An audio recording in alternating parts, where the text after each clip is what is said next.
when one flies over America, one really has to be more optimistic than when one drives around. If you go to the Northeast, the Washington-Boston corridor, which is supposedly continuous, two things come up. One is that the hideous stuff that we see on the roads is very, very shallow. And right behind it, there's an intact continent. You know, there's a huge amount of wonderful green space, very often as beautiful as it ever was. Flying over America, you see farm after farm after farm. Yeah, and you read about agribusiness and so forth, but you see just a wonderful landscape. There's a confirmation that there's a fundamental health to it. That doesn't mean that the suburban sprawl that you see on that crust along the highways isn't as bad as it looks from the car. It really is. It's profoundly dysfunctional. It's an embarrassment, you know, to actually, when a European friend comes over and I have to give them a tour, you know, to tell them where to go, you have to say, just hold your nose. Like, you know, just don't look. You come to Miami, you want to visit Key West, don't look. For 3.5 hours, just don't look until you get to Key West. And then you can see how good American urban planning can be.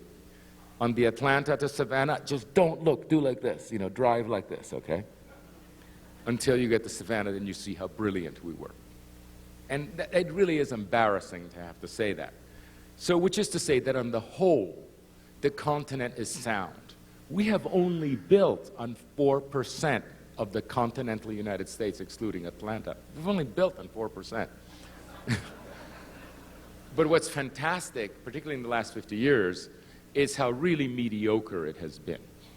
And that's really what we need to speak about. Oh, by the way, before I forget, of course, what you see when you fly, as I had to from New Hampshire this time, you know, coming sort of southwest, is the trajectory of the trek, you know, that brought people to Salt Lake City. And you see the immensity of it. But you also see one thing that only planners know, and that is the number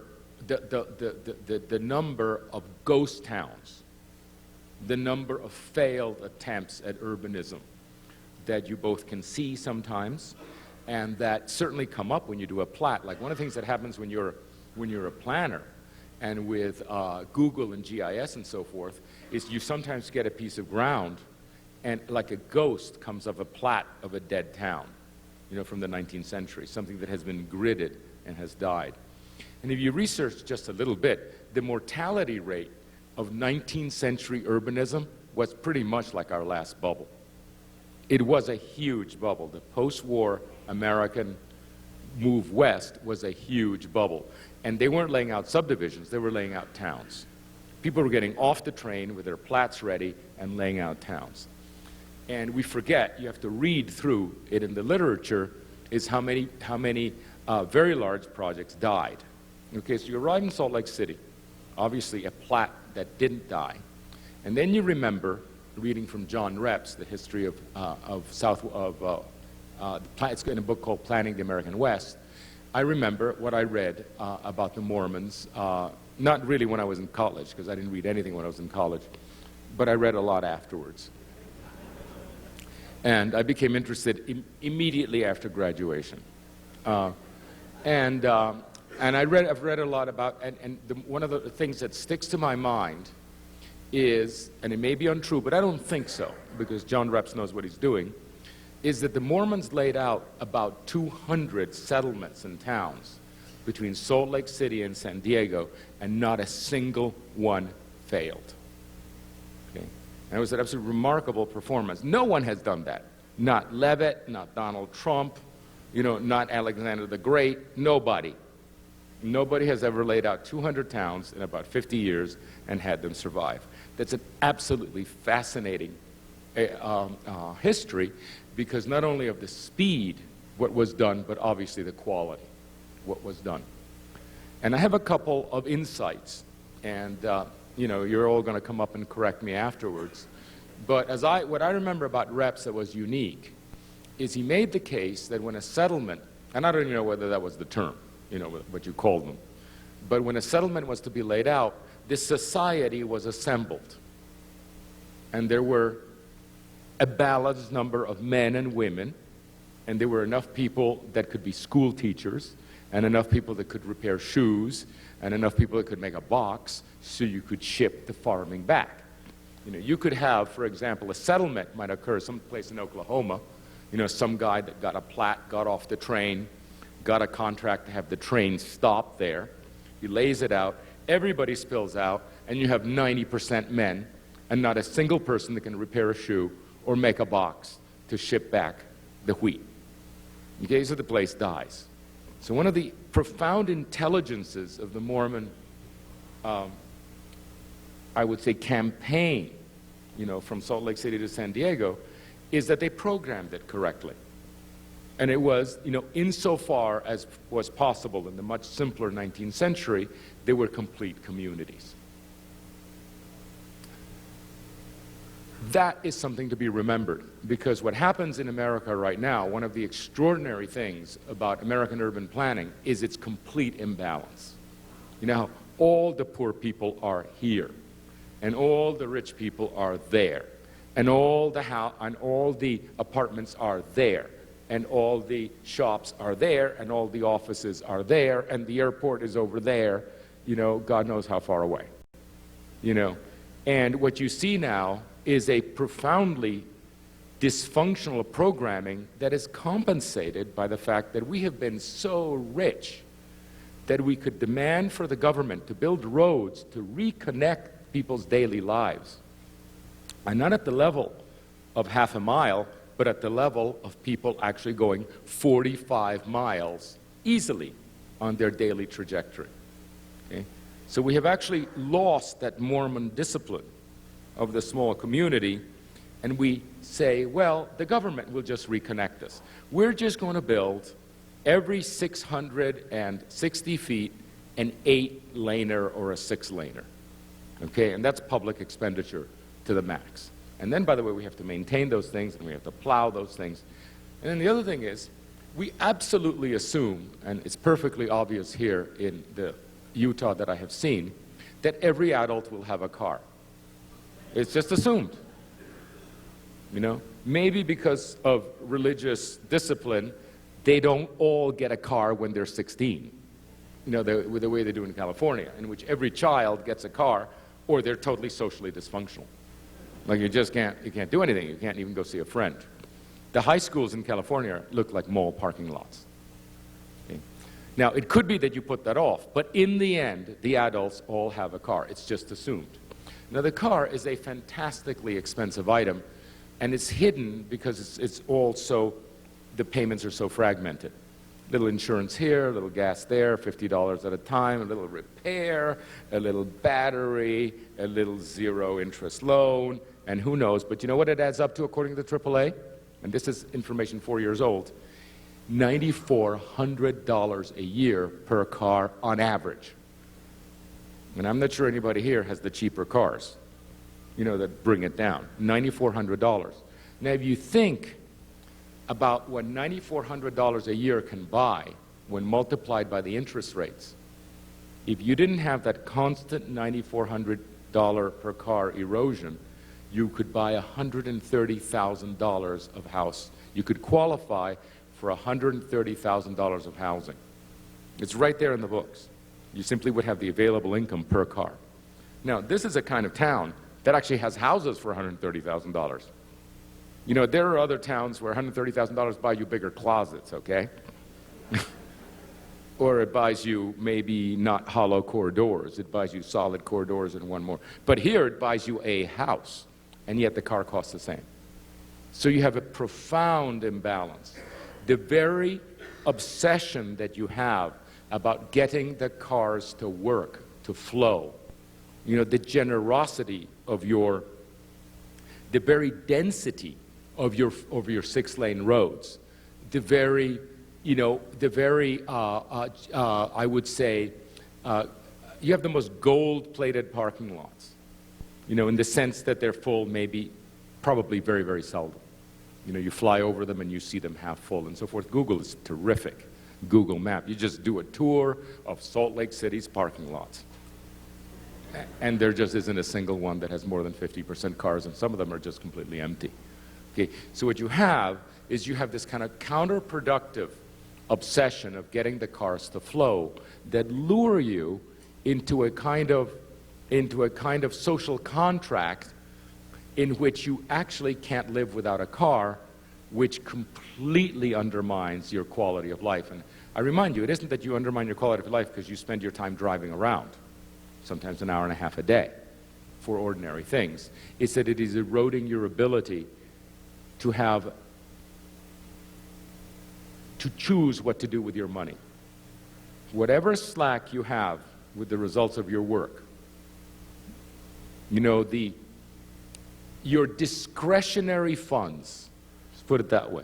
You know, if you pay for everything, I paid for this, I paid for the kid, I paid for the food, there are discretionary funds. That is the wealth of our society, and it distributes to you. And here, because of the planning of Utah, you allocate it without consultation, or perhaps with misconsultation, to the mandatory ownership of automobiles. And so you end up with pretty cheap-looking $130,000 houses you can't even afford. When actually every $130,000 house could be a $260,000 house if you could just let people have one car less. Okay. I'm not saying that you don't love this place. And by the way, I have not met a single person. This is really curious. Americans are very grumpy. I've been here about 12, 13 days in my life. It's a lot. And I haven't met a single person that doesn't like this place, which is just an unbelievable record. Because when you go to other places, they're experts at what's going wrong. There is a very low level of self-critique here, because it's not really quite as good as you think.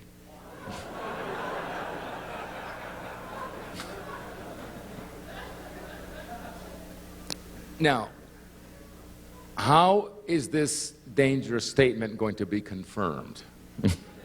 Who are you going to check with? You're going to check with the 21st century. Okay? I am pretty convinced that however beautifully this Plat of Zion worked, and it did work. Remember, there are 200 towns that didn't fail.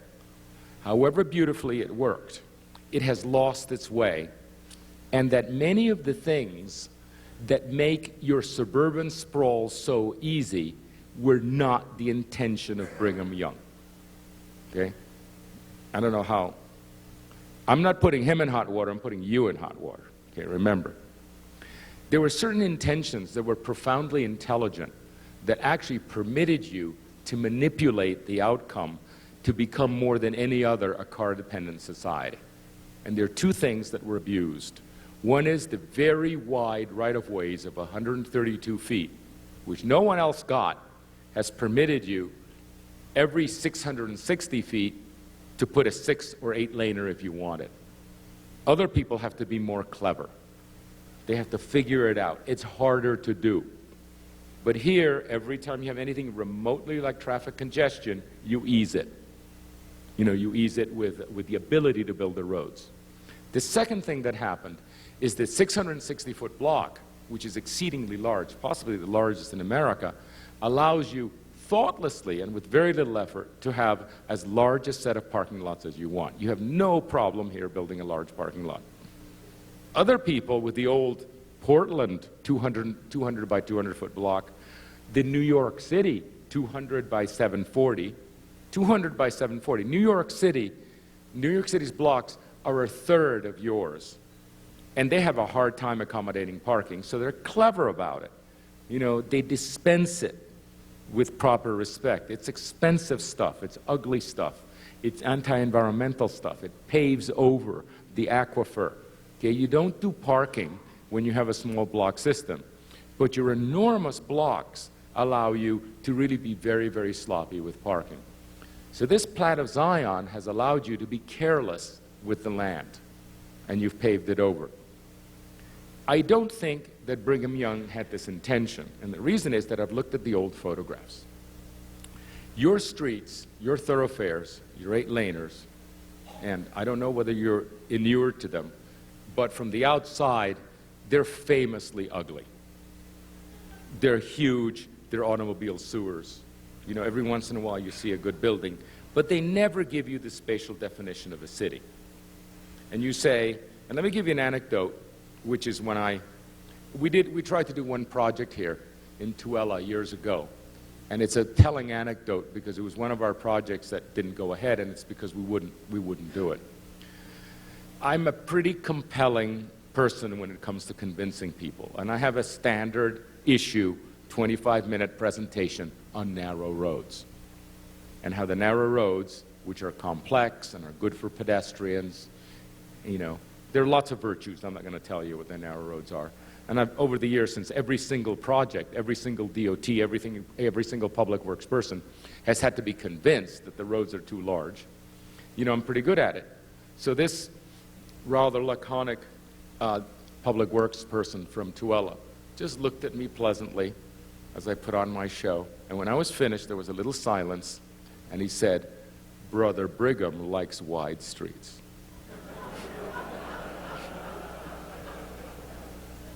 And the theological argument was completely over. I thought it was hilarious. And so, of course, the plan wasn't going to be good enough for DPZ, so we weren't going to put our name on it. It was over. Tuella didn't get a DPZ plan about, I don't know, 8-10 years ago. And I thought about it, and I kept thinking about it. And as usual, you see things with new eyes, and I saw the 19th century photographs.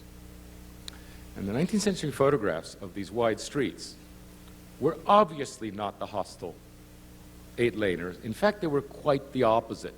Instead of being big, hostile right-of-ways, they were the most beautiful streets you have ever seen, that I had ever seen. Precisely because the width was so wide and they were not paved, the trajectory of the wheels, right, or of the carts, whatever the vehicles had to do, was inscribed on the land with extraordinary organic gentleness. And you could see, down the right-of-way, you could see the, let's call it the wheel area, the tracked area where the wheels were, and you could see it get wider, and you could see it get narrower, and you could see if there was some kind of facility on the right, let's say a factory that needed bigger things, you could see how it reached the lot in a wider, you know, it just got wider with a wide radius, and when it was only a house, you got a little radius that went in. And within that right-of-way, instead of being rigid, it was extraordinarily organic. So the rigidity that you see in the drawings, that rigidity that you say, whoa, this has got to be awful, when it was conceived and when it was executed before 20th century traffic engineer, it wasn't the most rigid in the world, it was the gentlest and most organic in the world. Because everybody else who didn't have the right-of-ways, sure, they were organic. We all know that cities bent, right?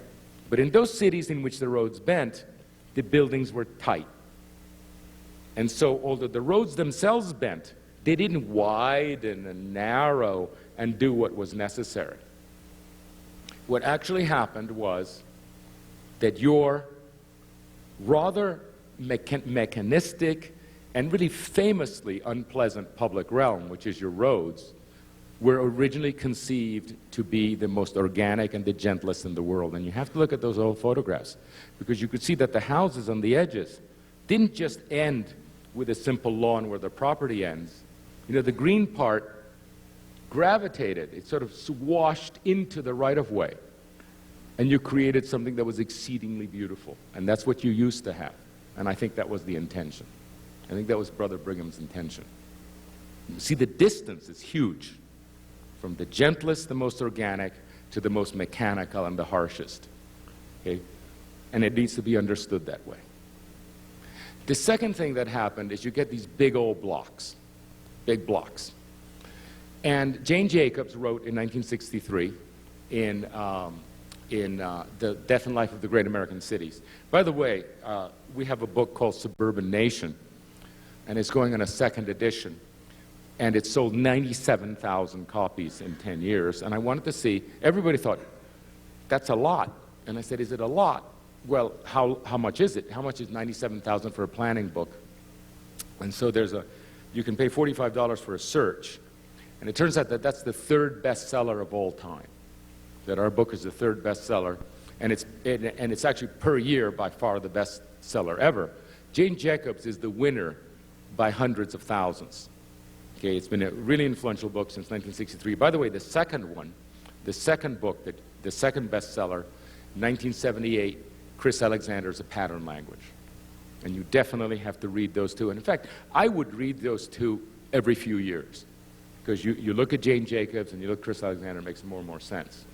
But anyway, I've been alerted to Jane Jacobs because I just looked her up, and she is the bestseller of all time.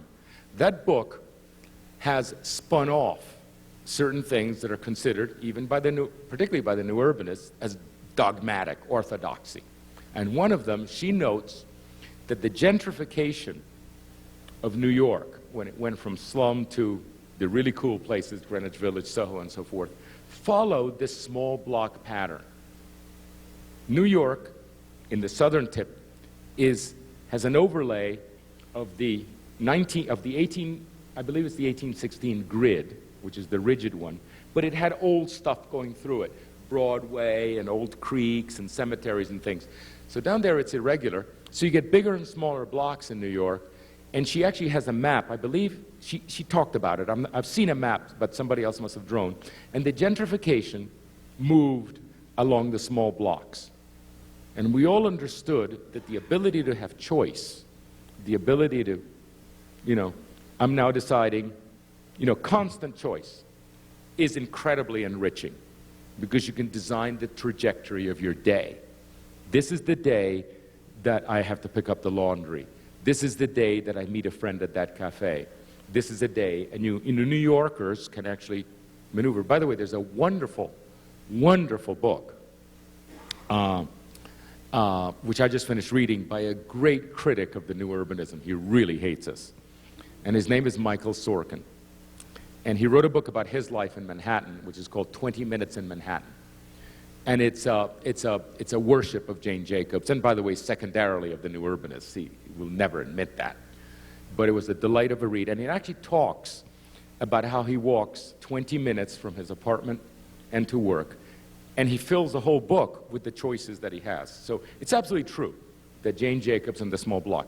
So we worship the small block. We all sit around and go to Portland, all the new urbanists, and we go 200 by 200. That must be the success of Portland. We worship that. And of course, if you worship 200 by 200 in Portland, you say Salt Lake City is the opposite.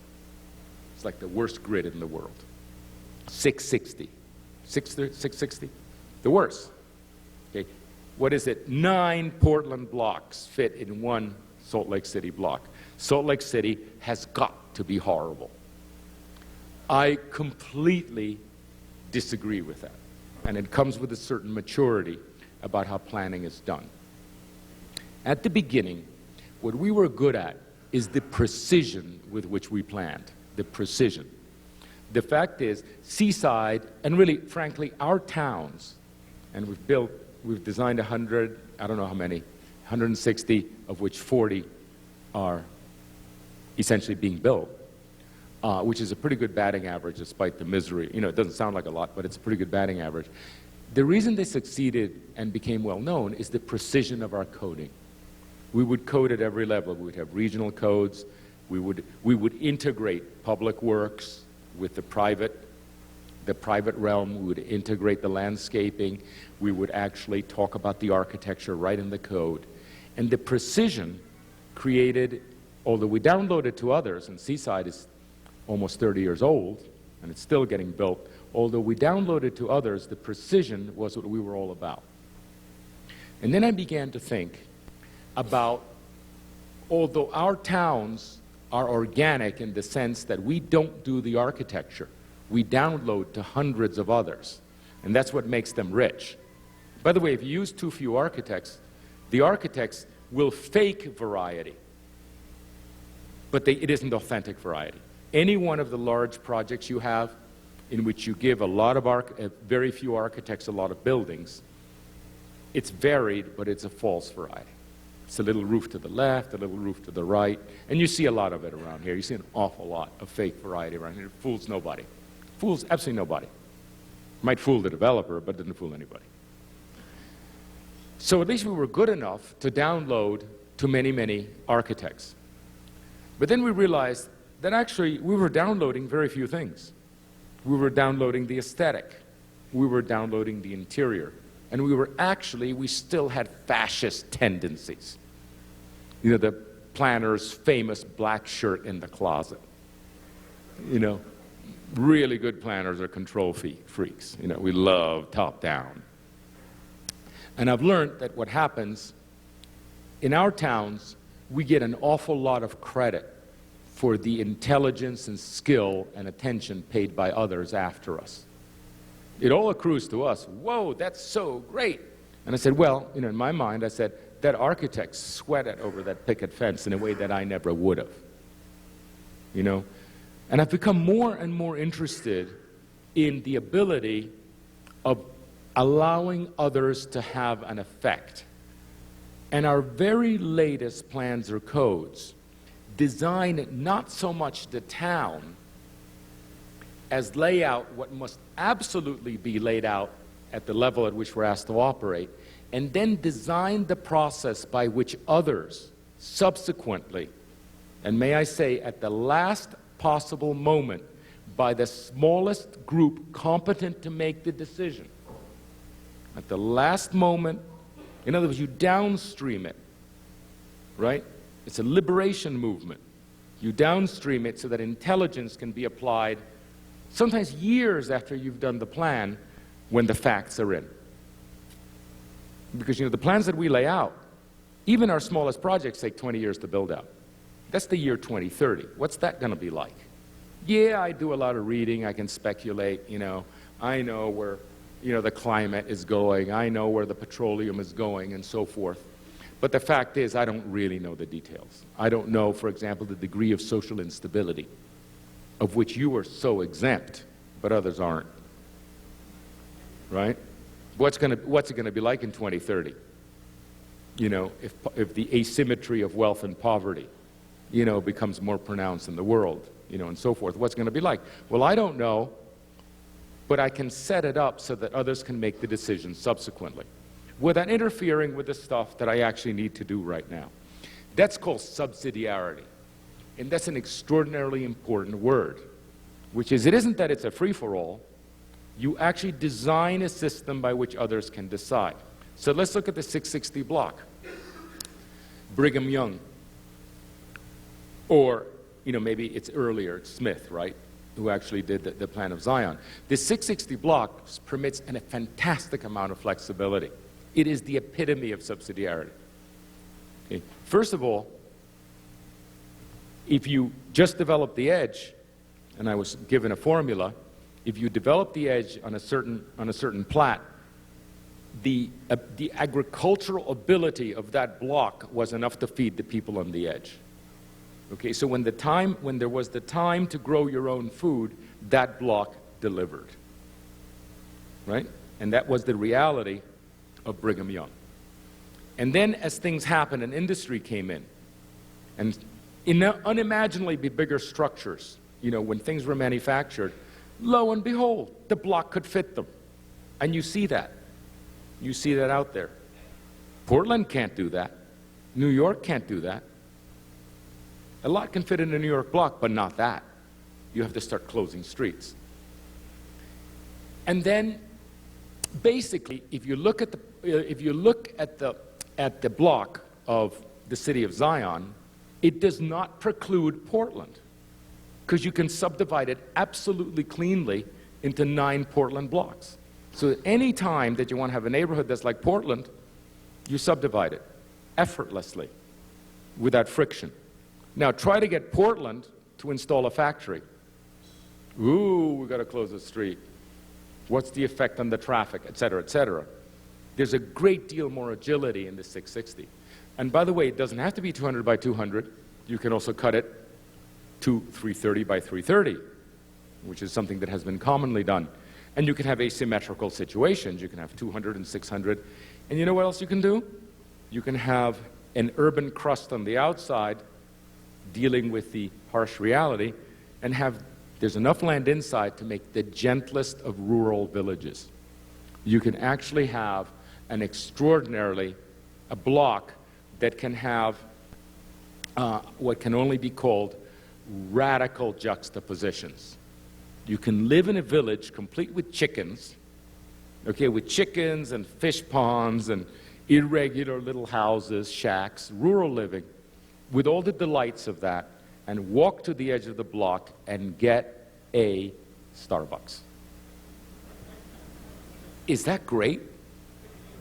Or you can live in an apartment above a Starbucks and take your child to actually see what good mud looks like. You can go to a place in which the street doesn't drain. Oh God, the liberation. The fun that I had when the streets weren't perfect. You know, when there were puddles. You know, you can take a child to see a chicken, not in a kind of petting zoo, of which I know there are several, but actually a chicken in its own, and a goat, and to pick a tree and to see what happens, all within a completely gentle environment in which the child has the run of the 660.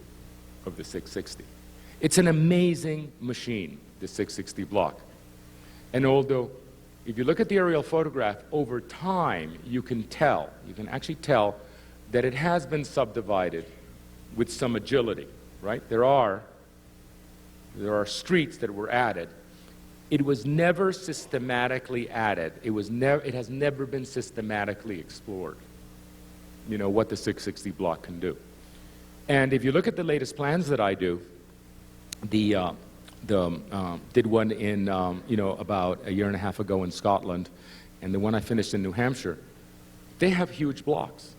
They're completely against the new urbanist dogma of the small block. They have huge blocks, and what I do is I set up the rules so that other architects that follow me not only do the house in the lot that I have pre-designed, but get to lay out their own layout. And some of them prefer to have no lot be the same. Some of them may want to have 50 by 50 foot lots and L-shaped lots that are actually determined by the building type. What I was doing, despite giving them the freedom to design the houses, I was actually determining the building type. You know, because by the time you comply with the setbacks, you're just tinkering with the bathroom layouts, okay? It's false variety. But if you give an architect within the limits of 660, or let's say a planner within the limits of 660, or a developer, you can actually create fantastic places. And so the great future, and I want to say one thing about a very good project called Daybreak. And I was shown it yesterday, and it's indeed a very good project. It is good. And somebody asked me the ultimate question, what would you do better? And I said, given the circumstances, which is to say recalcitrant traffic engineers, absolutely inflexible utilities, and builders who are absolutely certain about what they've done for the last 50 years is completely correct. Given those limits, they've done a fantastic job. And I am not exempt from that. I could not, and my answer was absolutely clearly, I could not have done better. Okay, and there can't be a better compliment than that. I could not have done better. What the hell? You heard the introduction.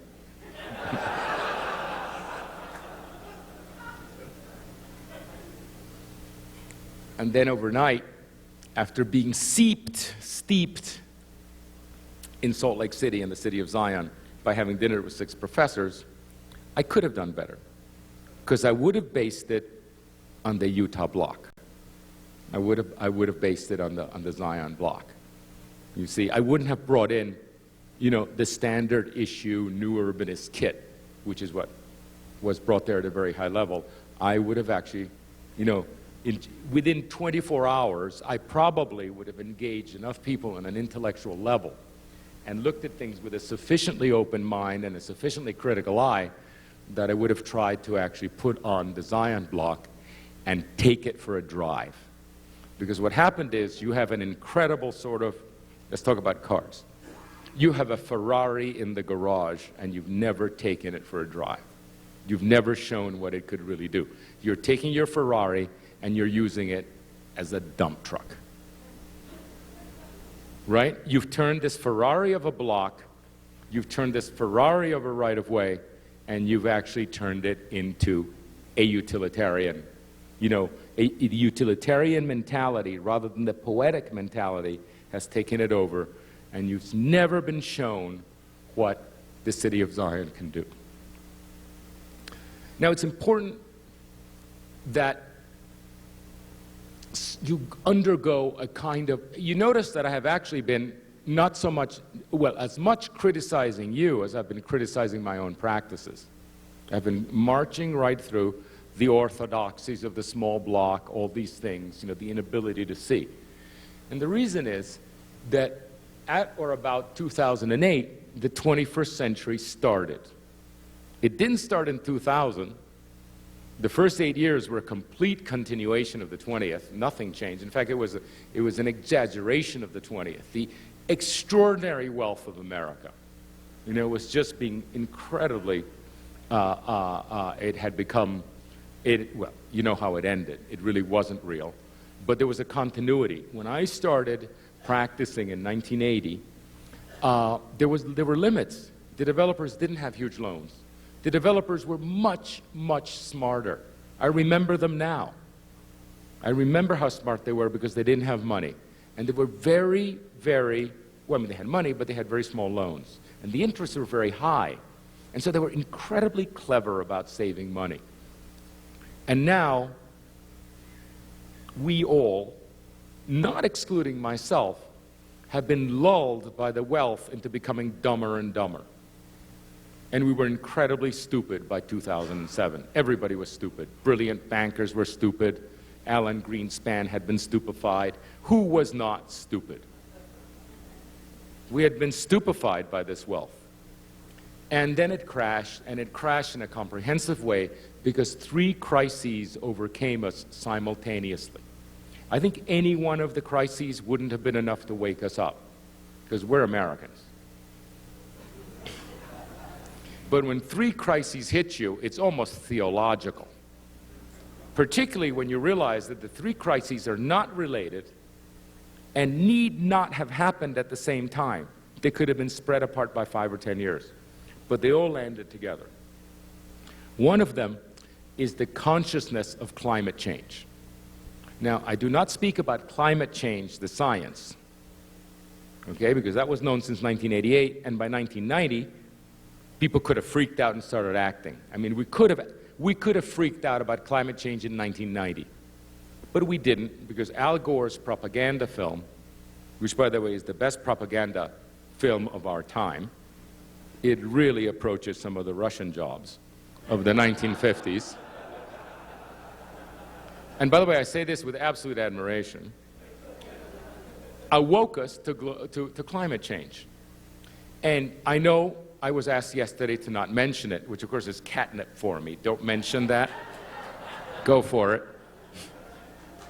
And you know, I read newspapers that oppose each other. I read Bjorn Lomborg, I read the Wall Street Journal. I know the whole, you know, I know it's all very questionable and all that. But for all intents and purposes, everybody believes in it. And the young generation was weaned on it from day one. And remember, if you're a planner, you're not working, you're not designing for the 30 and 40-year-olds. You better take a look at the 12-year-olds, because those are your clients, those are your buyers. And from kindergarten, they've been getting environmentalism. Like, I have nephews and nieces that are so completely manipulated by an environmental education that I can push a button and make them do things they don't even like to do, just by saying, that's green, eat this one. Or, when can you do that for a child? You know, you used to have to beat them. And now I can just say, this is organic, eat this cereal.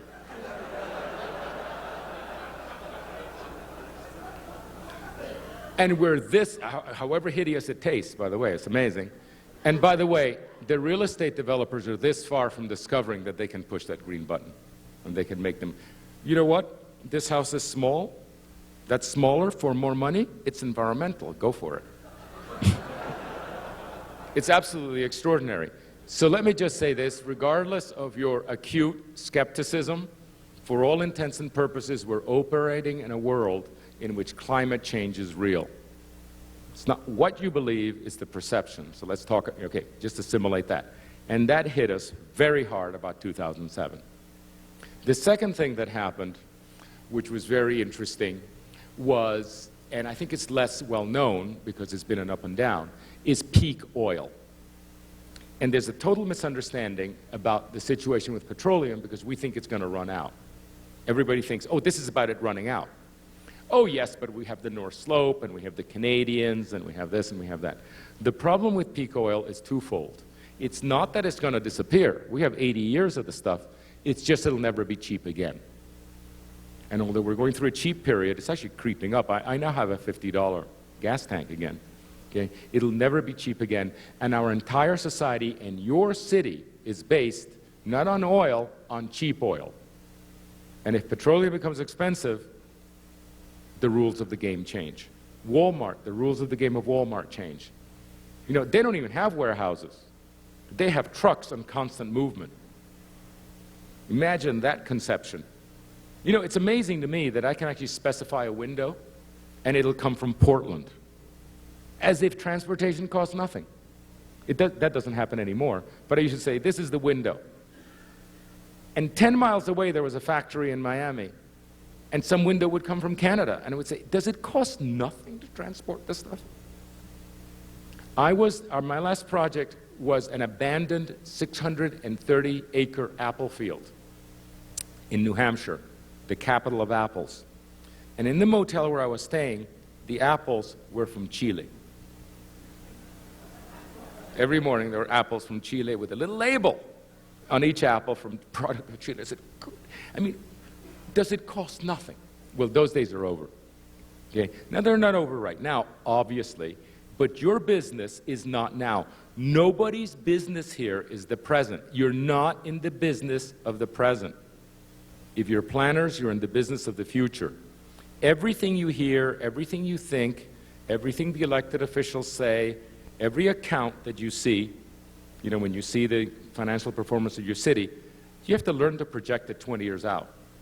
Because whatever you do planning your towns, the effect is 20 years out. The present actually is a distorting lens.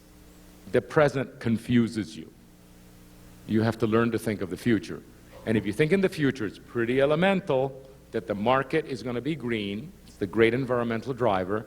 It's pretty elemental that oil is going to be expensive.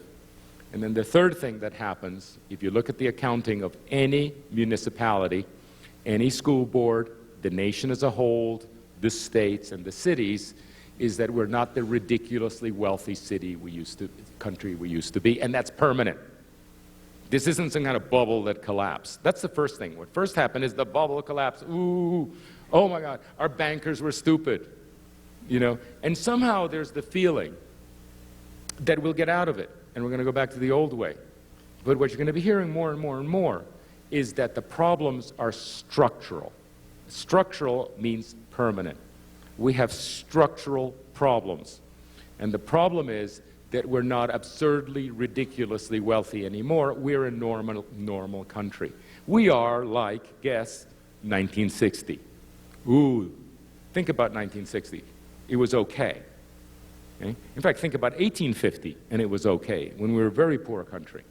We can do it. It's just we have to be smart again. So any one of the dumb ideas that we've had, any one of the hyper-simple concepts of planning and zoning and the public works and the engineer, who may have a very high IQ. You speak to the public works engineer, he's a very smart man. But the manual has an IQ of 60. Okay? And if that intelligent person is administering a completely moronic manual, for all intents and purposes, that mind is stupefied. I don't care how smart you are as a planner or an elected official. You can be really smart, and I've met a few, starting with the mayor of this city, of Salt Lake City, starting with the mayor, very smart. If he's administering a stupid code, he has to be stupid. So one of the things you have to do is go through your documents, which I am pretty well convinced are pretty close to moronic from top to bottom, because I've seen evidence of real stupid activity. The utility companies, I don't know what to say. But the way even in Daybreak, where so many things are good, the utility companies, basically, every time a utility was laid down, it was totally destructive. They did not want to do, the standards were idiotic. There was no flexibility, there was no response to context, there were automatic computer protocols that just tacked down where the utilities were, middle of parks, you know, just incredible, incredible. There was no mental activity going. Somebody had programmed it back in the 1950s, and that's what was happening. So start with that. The next thing is, I think your traffic engineering is not that it's wrong to have 12-foot lanes and no parking on the streets. It's just that that's one standard. You need to vastly expand the repertoire of your streets, of your thoroughfares, because that's the public realm of America. You know, the public realm is not going to be the mall downtown, because a lot of people aren't going to afford that. That's a very high-end operation, you know, the new mall that's being built. The public realm of America are the roads and streets. This isn't like Italy, in which the public realm are squares. We don't do squares. We do streets, and every one of your streets is the public realm, and you need to vastly enrich the repertoire, because right now it's a very, very shallow repertoire. It's a very stupid set of standards that you have. You need to enrich it. Don't discard it, because actually the standards you have are useful for certain things. But you cannot build a town in which your standard, in which you say, oh yes, we have a sidewalk. We have a sidewalk ordinance. Great. What is it? 5 feet. Oh, you're going to make a city out of 5-foot sidewalks? What about no sidewalks at all when it's a country lane? And what about a 25-foot sidewalk when you want to have cafes? You know? You not only have to allow those, you have to actually have the protocols in which they kick in, you know, so that you respond. And actually the beautiful thing about these right-of-ways is that you have a tremendous repertoire. In a what is it, 132 feet? In 132 feet, you can have a country lane, okay, a country lane down the middle with bike tracks, rural bike trails on the side. Very few cities can have that. All they get to do is to take the asphalt and stripe a bit off for the bikes. You have a huge repertoire. What you can do with a 132-foot right-of-way is to have the full repertoire of thoroughfares, from boulevards like in Paris to country lanes, you know, like in the nicest of our, in the nicest. You also have the ability, if you're allowed to, if you have hills and so forth, within the right-of-way, you can do the most astounding maneuvering because it's so wide. You don't have to be rigid right up. And you know, when you find a tree, one of the things that I found remarkable about the old right-of-ways, the old photographs of the 19th century, is how within the 132-foot right-of-way, if there were trees present, the cartways would go around the trees. So you were able to preserve the trees. Other people can't do that because they have a rigid, tight one. So I think the possibility of taking your thoroughfares, this 132-foot right-of-way, and actually, you know, just take them for what they can do by enriching your standards would be tremendous. You know, and that could be, by the way, this is happening nationally with the new IT manuals, but it's extraordinary how far you can take it precisely in the Plat of Zion. So that's pretty interesting. You also need building codes that allow different degrees of performance, including people building for themselves. There has to be a sense of self-responsibility. I was speaking to a very smart guy from the city of Utah. His name might be Gray, the other day. And he says, we're beginning to contract with people. Instead of inspecting their buildings, instead of asking for drawings, instead of going through that huge hurdle that disempowers the individual from building, in which you have to hire the architect, and the architect has to go through to get the permits, and then you have to hire the formal contractor that gets more permits, and then all the builders have to be licensed, the plumber and the electrician and so forth. and then they all have to wait for inspectors coming 3 times, which is incredibly onerous. And what it does, it throws building away from the individual and gives it to the large construction companies. The reason you have only developers is that you have to be such a pro to build anything. And when he says he had this conception of actually just contracting and saying, you have the responsibility. We may inspect, and if we do, it better be right. And furthermore, if anybody gets hurt, and if anybody falls off, or the damn thing burns, or if the plumbing doesn't work, we're coming after you. Okay. Now, is that so odd to give responsibility? It's not odd at all. Do you realize that doctors are that way? You don't have to, once you're licensed, you don't have to be inspected every time. A lot of people are allowed to do things for themselves, as long as it's for themselves. I'm only speaking of single-family houses. But I think you need to do the subsidiarity, just like I have, letting other architects and other planners design the block. Eventually, you have to get it down to the individual and allow them to build the houses. Now, if the houses are to be ugly, if the houses are to be awkward, if the houses are somehow to make not very good neighbors, well, you can set up a special place inside the blocks where that kind of thing can happen. Because the blocks can allow all these things to happen. They don't have to be homogeneous. They can be compounds. They can be compounds. They can be complex. They don't have to be homogeneous all the way through. What happens inside a block is not something else. So you have here the opportunity to download to individuals again the building.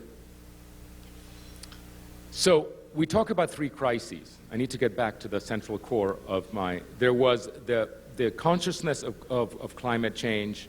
There was the petroleum, which, by the way, there's one really important thing. You know how we don't have money to do anything in this country, and how cheap our high schools look, and how we can't maintain our infrastructure? You have got to go to Abu Dhabi, where we are shipping $400 billion for the fuel.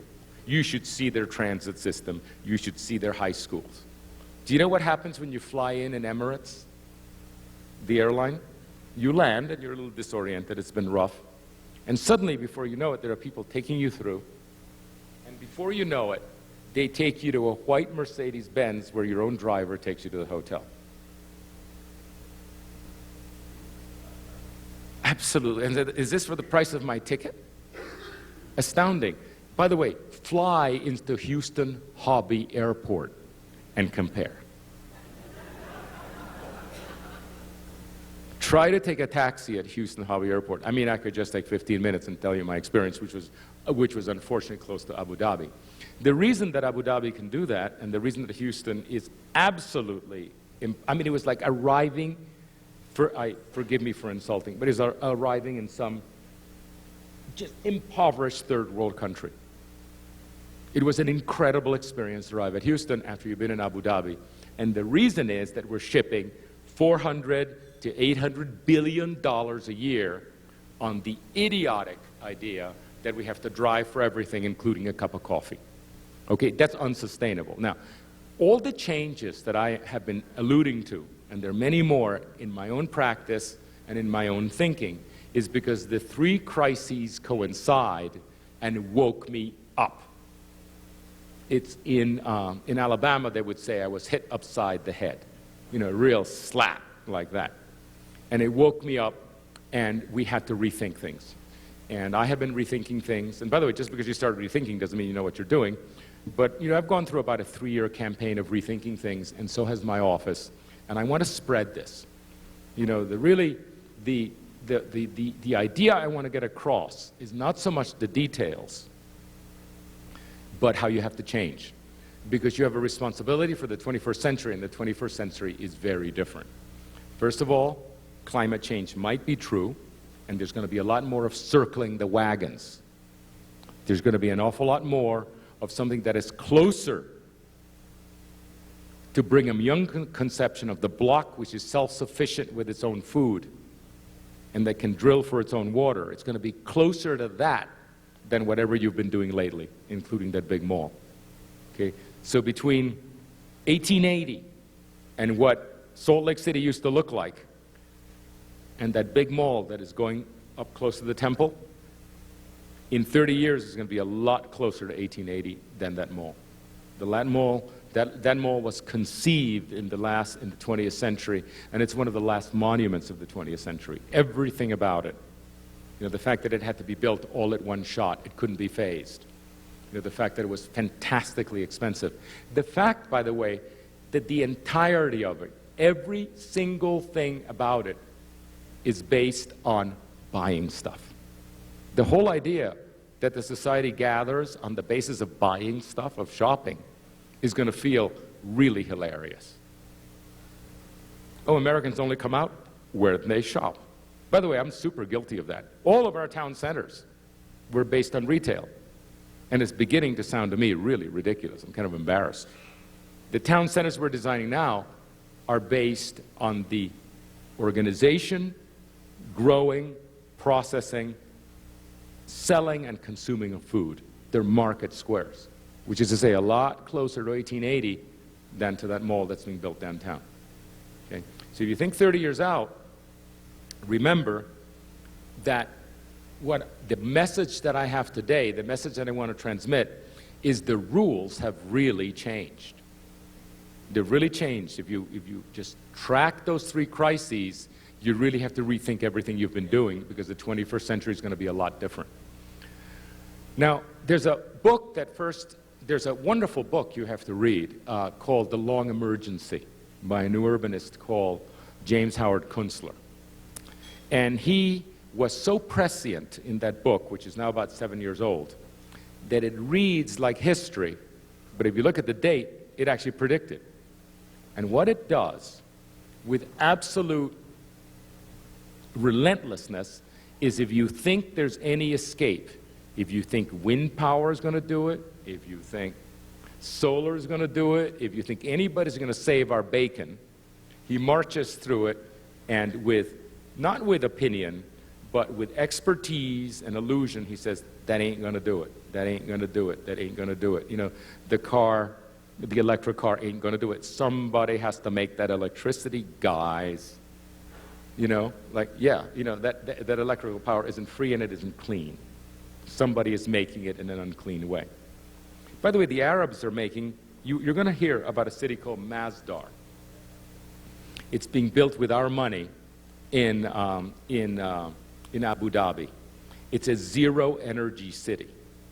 Zero energy. The whole thing, the entire city is on a platform where there's a subway system that stops every half block, okay, that you can program. Each subway car is an independent one with 8 seats of leather-covered Barca loungers. So you get in, you press, and it distributes you.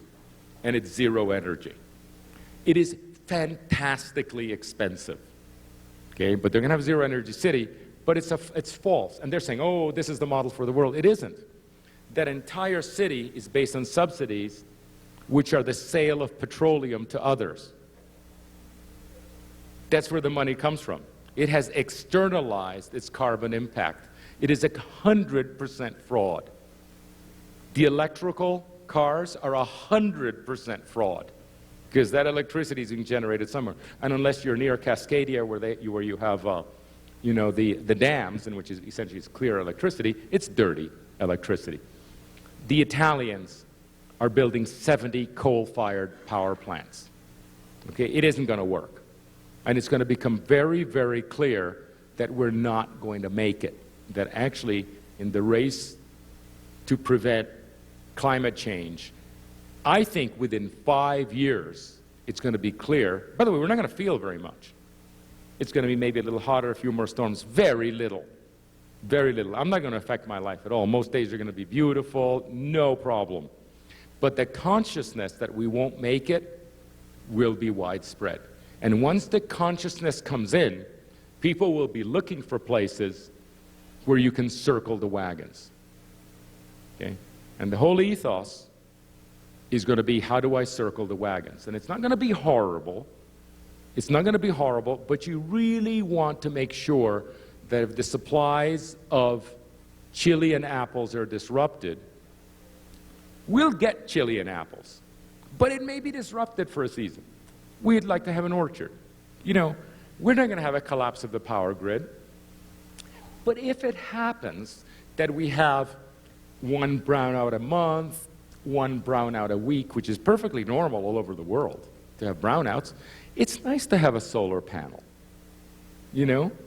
And if the sewage plant, if the municipality is too impoverished to really manage its sewage plant, maybe we can have biological sewage, you know, in our block, which your blocks are large enough to accommodate and not others.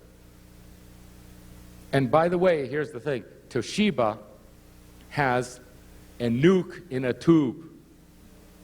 There's a little nuclear plant you can buy in a tube. And if there's a solution at all, it's nuclear. That's the closest thing we have to clean energy. A nuke in a tube. There's another book which is fantastic that you have to read about this by Stuart Brandt. Superb book. Stuart Brandt, who wrote the Whole Earth Catalog. Some of you are old enough to know what it is. Okay, Stuart Brandt, with the credentials of the #1 first-generation environmentalist, has written a book called The Whole Earth Discipline. And he's absolutely clear about what's going to, if anything saves our bacon, it's going to be nuclear. And there's a Toshiba nuke in a tube. Little power plant. By the way, why shouldn't there be? Submarines have them. They've never had an accident. There are nukes in a tube. And I bet you can use a nuke in a tube every block. Only the city of Zion has a block that coincides with a nuke in a tube.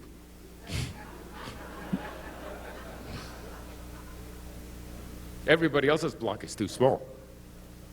I may be wrong. Maybe a nuke in a tube can do 8 blocks, you know, 4 by 4, which, by the way, is a pedestrian shed. That's another thing about the 600-foot.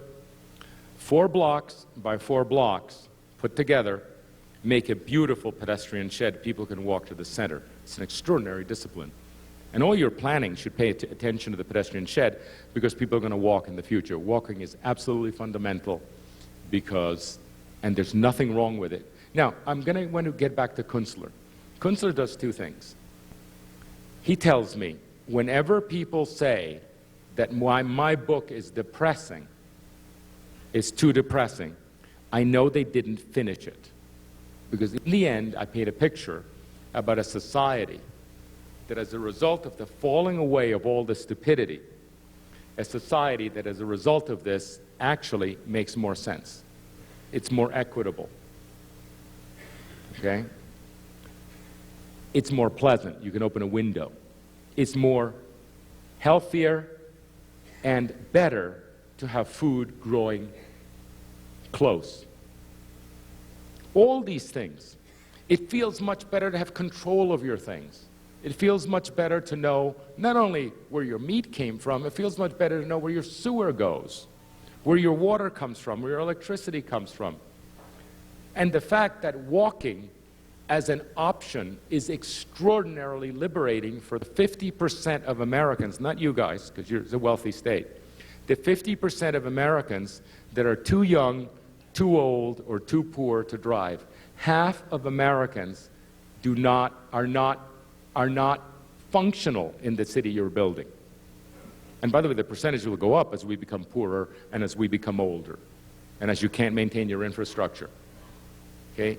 And he says, I end on a note, my last chapter is a description of a life closer to the Amish with all of its enviable pleasures, and yet modernized and open-minded and so forth, closer to the life of the Amish than the crazy life of the suburbanites who really have a very, very low level of satisfaction. And so the book ends with a beautiful vision of what it's like to get back to sanity, which is to say, in your terms, okay, the sanity is, again, closer to 1880. By the way, I've seen some of the paintings that are associated with the early days of the Mormon. You know, the incredibly fit young woman with the 2 children in the field getting dinner. Just 3 potatoes. She's out there. There's a painting I saw yesterday. I said, you know, that was beautiful. And by the way, it was painted. It's a new painting. It's pretty new. It was painted by you all, this current society, somehow alluding, and it was entirely positive. Everything about that vision wasn't, look how they used to suffer. Or look how much better we are now. No, it's like, look how cool that was. Okay? Like, this woman was fit. She looked good. She was looking back at her house. She was digging the potato. The little girls were picking flour for the dinner table. You know, if you were a real estate marketing person, you'd add the kid fishing for dinner in the fish pond, in the stock pond. And you say, who wouldn't want to buy that? Particularly if you don't get manic about it, and you say, oh, and by the way, you have an electric car in the garage if you want to. It's just you don't have to use it, guys. You don't have to use it because the kids can walk and so forth. And the taxes will be lower because there ain't going to be that much that has to be built, and so on and so forth. So there's a vision that can be painted that I think, I mean, right now I'm pretty close to being able to daylight it to potential buyers in our towns. We're designing agricultural communities, and I'm speaking in these terms. And instead of saying, hey, this guy's completely nuts, people are saying, where can I buy? In fact, the work that we get, and we are not running out of work at all, is based on that vision. That's the vision that's getting us work. We're one of the offices that's actually growing because we retreaded.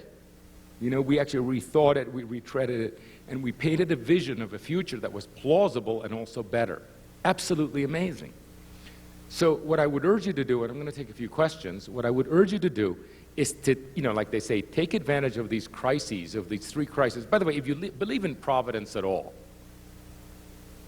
you know, and I think a higher percentage of people than most believe in providence here, the crises could all have been 10 years apart. As I said, we could have woken up to global warming. You know, Al Gore could have done his propaganda film earlier, right? Easy. He could have done that. The bubble could have bust 10 years from now. Nothing that says it.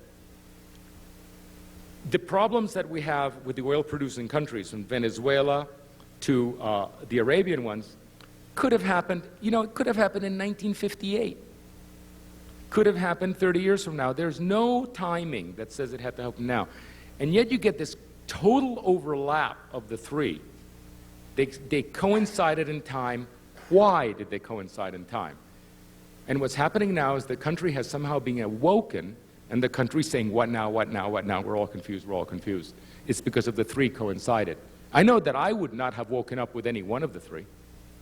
I wouldn't have. It had to be all three crises. And remember, the last crisis isn't the bubble that burst. I have to emphasize this. It's not the real estate bubble. It's the way the real estate bubble revealed how much we owed. Is that clear? The municipal bankruptcy. It's the revelation that's permanent. We'll get out. Eventually, we'll sell those houses. It's the revelation that we're a poorer, I'm not going to say poor country, although it sounds pretty poor. It's the permanent revelation that we're a poorer country, which is a structural fact that we're now beginning to focus on. And you all have to get on with that program and set up this state and your cities to be ready for the 21st century, because it started. You know, it started right now, not in 2000.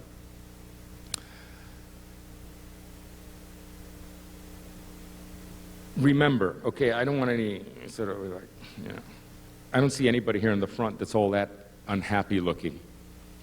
Division is one of sanity. You understand? The vision is that life's going to make more sense.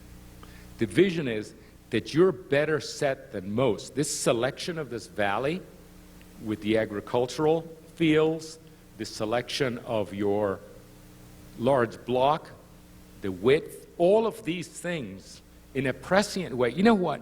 I'll tell you what. Brigham Young did not make those big blocks so you could have large parking lots. That's not what he had in mind. He didn't have in mind 6-lane arterials, and he didn't have in mind shopping malls. What he had in mind is what I'm describing. And if you paid more than lip service to respect for this conception and truly understood it, instead of somehow being behind and becoming, in some ways, the most grotesquely automobile dependent of the 20th century cities, which you're a contender for that prize. You're actually the best prepared of the 21st century cities simply by going back to your origins. Now, everybody has to do this. Wherever I go, this is more or less what I talk about, and above all, it's more or less what I design. Everybody has to do this. The extraordinary thing is that you have a theoretical or theological basis for this. This idea that's being promoted isn't like some person from somewhere else warning you. No, no, it's actually, there's a theoretical, technical, and theological basis why this makes sense. And I get the feeling that as you design your new suburbs, your expansions, as you retrofit your gray fields and your brown fields, that you're going to feel, not only is it going to be relatively easy, technically, but you're going to feel a lot better about yourselves. You know, and those of you who have spent a lifetime looking at your life's work and seeing what it looks like, which is a statistical success. Good business, traffic flows, but it is not by many other measures a success. You know, it's not an environmental success. It's absolutely not an aesthetic success. You do have to rise up your eyes upon the hills to see the beauty of this place. Just don't let it drop below your nose. Look how beautiful Salt Lake City is. Stay up there. You know, come down and it's, you know, it's bad news.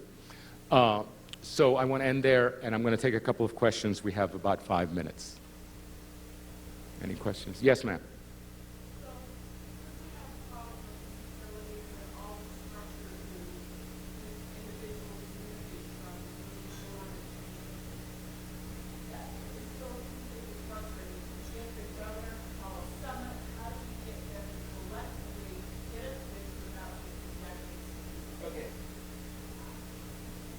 There's an interesting phenomenon. We've all tried and crashed. You know, everybody who I speak to that has any consciousness of this has tried and crashed. I always say, you tried that in the 20th century, try it again. It's the 21st and things have broken. What I find is that by alerting people to the change, to the looming change, and by calling something a pilot project, those are the magic words. It's an incantation. Don't change your standards. Let's try a pilot project. Actually, the rules fall away because you've curtailed it if it doesn't work. So I urge you, my answer is that simple. First of all, try it again, however much you were defeated, that was in another century. The rules are different, and call it a private pilot project, and keep repeating it until they get it. You know, this is a pilot project. Just let us try it in a circumscribed experiment to see what it's like. We're not changing the standards, we just want to try this and see what happens. And all the governor has to do is say, that's a pilot project, and things are suspended. And there are pilot projects all over the world. By the way, in aviation, there's something called sport aviation, if you know anything about it. They basically, the old rules had constrained all progress in aviation. There could be no progress. Private aviation couldn't move forward. And then they said, fine, we're going to leave that alone, and we're going to create a new category called sport aviation that within the confines of a maximum engine size, within the confines of no more than, I don't know, one passenger, within the confines of so much fuel, and flying in daylight, the government suspends the rules. And all the innovation in aviation right now is going on to this, which is called, and by the way, these are airplanes that crash. You know, to be allowed to build a house in which the worst thing that can happen is that a plumbing pipe can burst. You know, come on. You know, whatever we do is not nearly as dangerous as what was allowed for civil aviation. Look, buy the magazine called Sport Aviation and you will see the deal. It's fantastic. So what you need to do is define something that's outside of the existing system and say, look, let me do it. I'll get back to you. What else? Yes?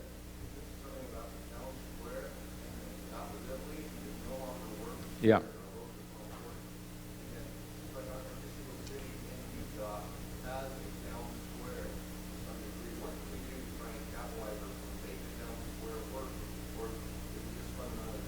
No, the town squares used to work because people would gather for events which are of common interest. 4th of July, whatever. You know, I just came from a place in which they have a band. It's the nation's best band. Place is called, great. By the way, when I live in the present. I hardly remember what I did last week. Londonderry, New Hampshire. 350 people. They gather in a square. You know, there's a specific, the band goes, it's the best band in America, 350 wonderful kids, they gather in the square. The square was good for that. The problem is that when we shifted from that kind of gathering to shopping, shopping doesn't work in a square, it needs a two-sided street. You will see that whatever shopping you have in a square is weak, and the two-sided street is where it happens. And so our squares are beloved, little gazebo, we all know there's something right about them, we just don't use them because we use the shopping street, in currently the mall. But the street outdoes it. If we go back to a kind of public gathering that has to do with each other and the community as a whole, which I think the Mormon ethos is much closer than any of the others, I think you can recover the square. But we've really lost the squares. I mean, they're so seldom used. As they say, they're all at the mall. Yes?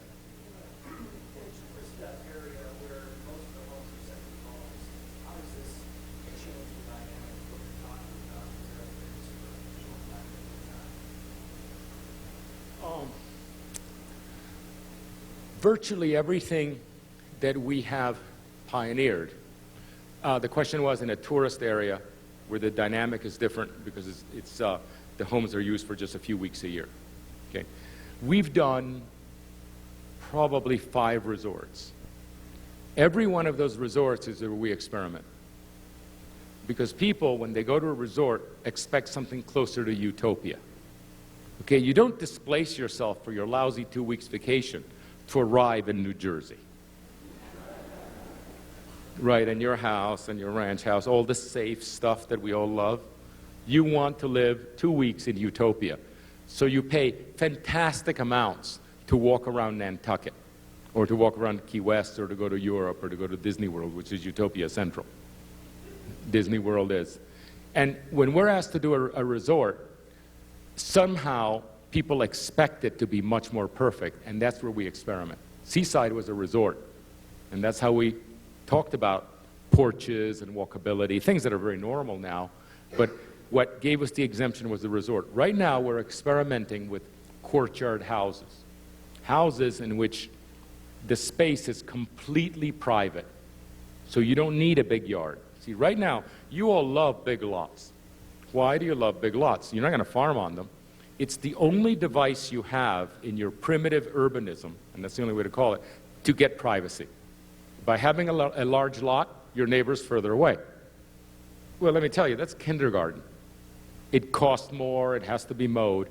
There are much more sophisticated ways, which are traditional American ways and Southwest ways, which is when you build a house around a courtyard, around a patio, like in Mexico or Santa Fe, and the privacy is assured by the building itself, the lots can be tiny.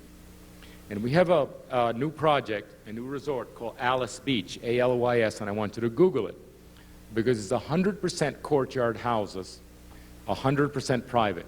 When you step outside, you are lord of all you survey. Everything you see is yours and the sky. And it's a fantastic feeling. It's what we all yearn for, is being lord. When we're at home, we want to be lord of all you survey. We don't want to see the neighbor. We don't want to hear the neighbor. The courtyard can do that. We have houses on 45-foot lots on the wrong side of the road at some pretty great distance from the beach that sell for $4.5 million on 40-foot lots. And people just, they're in awe. By the way, that's the way people keep score in America. The metric is how much you sell it for per square foot. Okay, so let's be grown up about this. They'll give me this, what's the social use of that? The social use is that we're proving to developers that courtyard houses are much better than big lots. And I think the first project here that actually is serious about courtyard houses, patio houses, like San Miguel de Allende, like Antigua, Guatemala, a bit like Santa Fe, although they're not the best. They're good, but they're not the best. Is going to just have it's just going to win, and the density gets higher. Because what people want land for, what people want a lot for, is for privacy. And now, on the other hand, if somebody is going to grow food, really grow food, which is, everything is right about growing food, and they're going to need to have enough, and the sunlight has to get into the ground, and they have, growing food is messy, you need to store a lot of stuff, and you have a compost pile, and you have the tools, then that absolutely justifies a larger lot with a house in the middle. But to think that the house in the middle, which was originally an agricultural conception, can just be shrunk into this ridiculous little, you know, it's a parody. Having a freestanding house on a little lot is a parody of the original intention. Those houses in Daybreak, right, are wonderful, but they were originally intended to be in big lots. You can see that once you shrink the lot too much, you just have to kick into a courtyard house, and then a townhouse, and then you live above the store. You know, it's just, you need the full declension. By the way, what you're missing here is you have a wonderful chassis, which is the plan of Zion. The genetic material is not so much bad as impoverished. You haven't got enough in the repertoire. You don't have enough kinds of streets, you don't have enough kinds of buildings, enough kinds of houses. You don't have enough ideas about what really would bring people to an intentional community, like growing food. You know, it's either, here's the switch here. Is it a golf course community or not? Is that the choice? You know, it has a gate or not. You know, that's a pretty impoverished set of ideas in terms of intentional communities. Now, so when you tell me that people are willing to come for 2 weeks, I think those are the experimental laboratories. You know, take them and say, and those people are really willing to do weird stuff, exotic, experimental, risky stuff, because it's not their full-time dwelling. And then once you experiment with them, you can decant it to the rest of the people. And that's what we've done with our 5 resorts. We've decanted from the resorts. And those are experimental labs. And by the way, we tell them, we're not hiding this, to say, this is potentially the future. This is a very important project.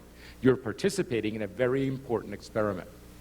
And they say, whoa, that's cool too, as well as being pleasant. We're done. Thank you very much.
Yeah?